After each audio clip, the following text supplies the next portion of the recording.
اليومين دول الجو برد شوية، ووصفة النهاردة مناسبة جدا للجو ده. هنعمل الهوت شوكليت او مشروب الشوكولاتة الساخنة. هيدفيكوا وهيديكوا طاقة حلوة قوي وهيحسسكوا بالسعادة. بمكونات بسيطة وفي وقت قصير جدا هنحضر مع بعض احلى مشروب هوت شوكليت. وصفة لذيذة جدا وطعمها غني، لو بتحبوا الحاجات الغنية الريتشي هتحبوا جدا الهوت شوكليت بالطريقة دي. يلا نسمي الله ونبدأ على طول في وصفتنا. بس قبل ما نبدأ، لو أول مرة بتشوفوني، أنا اسمي نرمين علي ودي قناتي مطبخ أونلاين نرمين علي. ما تنسوش تشتركوا في القناة ولايك وشير لو عجبكم الفيديو. أول حاجة هنحتاج نص كوباية من الشوكولاتة الدارك الخام، حوالي 80 جرام، يعني تقريبا نص بار الشوكولاتة ده، وممكن تقللوا عن كده شوية لو مش عايزين تحطوا شوكولاتة كتير. هنفرمهم بالسكينة كده أو نبشرهم بالمبشرة زي ما تحبوا، وهنحطهم في طبق ونخليهم على جنب لحد ما نحتاجهم. في حلة صغيرة أو في كسرولة هنحط كوباية وربع من الحليب، وهنحط عليهم معلقتين كبار من السكر، وطبعا السكر ممكن يقل وممكن يزيد حسب ما انتوا بتحبوا. ونضيف عليهم معلقة كبيرة من الكاكاو الخام المر، وهنخلهم بس شوية كده علشان ما يبقاش فيهم اي تكتلات، وهنضيف عليهم نص معلقة صغيرة فانيليا سايلة عشان تديله نكهة حلوة، وذرة ملح صغيرة جدا تظبط الطعم. وبمضرب يدوي هبدأ اقلبهم كده على البارد لحد ما الكاكاو يدوب خالص. وبعد ما ندوب الكاكاو هناخدهم نحطهم على النار على درجة حرارة متوسطة. هسيبهم على نار متوسطة، ودلوقتي هجهز الخليط اللي هيمسك الهوت شوكليت بتاعنا. هنحتاج معلقة كبيرة نشا و3 معالق كبار من الحليب. هقلبهم وادوبهم مع بعض كويس واخليهم على جنب لحد ما نحتاجهم.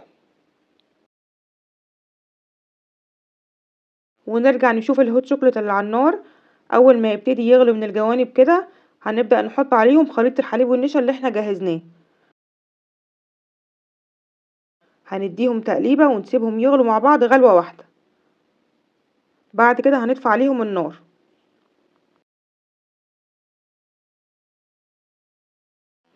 ودلوقتي هضيف عليه الشوكولاتة المبشورة وهو لسه سخن كده، علشان سخونية الهوت شوكليت هتدوب الشوكولاتة من غير ما نحتاج ندوبها على النار والشوكولاتة تخرز مننا.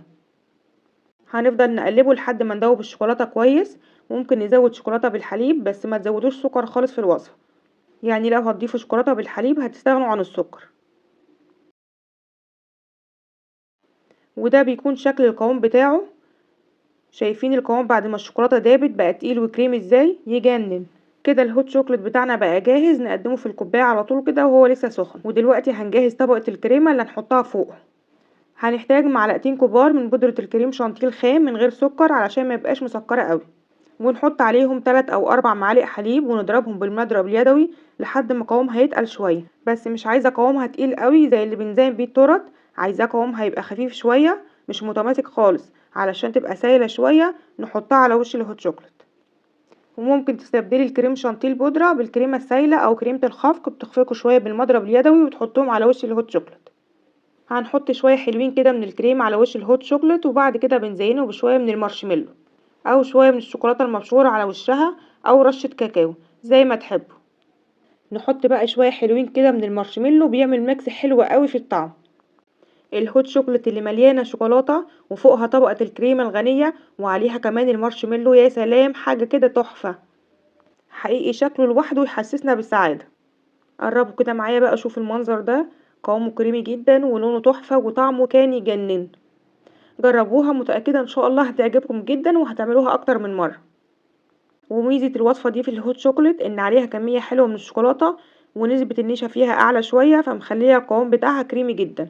تقدروا تشربوه او تاكلوه بالمعلقة كده، يعني حاجة كده تتشرب وتتاكل في نفس ذات الوقت. كده خلصت وصفتي النهاردة، بتمنى من كل قلب تكون عجبتكم، وبتمنى تجربوها وتكتبوا لي رأيكم في التعليقات. ولو لسه ما اشتركتوش في قناتي ما تنسوش تشتركوا وتفعلوا جرس التنبيه على الكل علشان يوصلكم اشعار باي وصفة جديدة. كنت معاكم نرمين علي من قناتي مطبخ اونلاين نرمين علي. استودعكم الله واشوفكم ان شاء الله على خير في وصفة جديدة. سلام عليكم.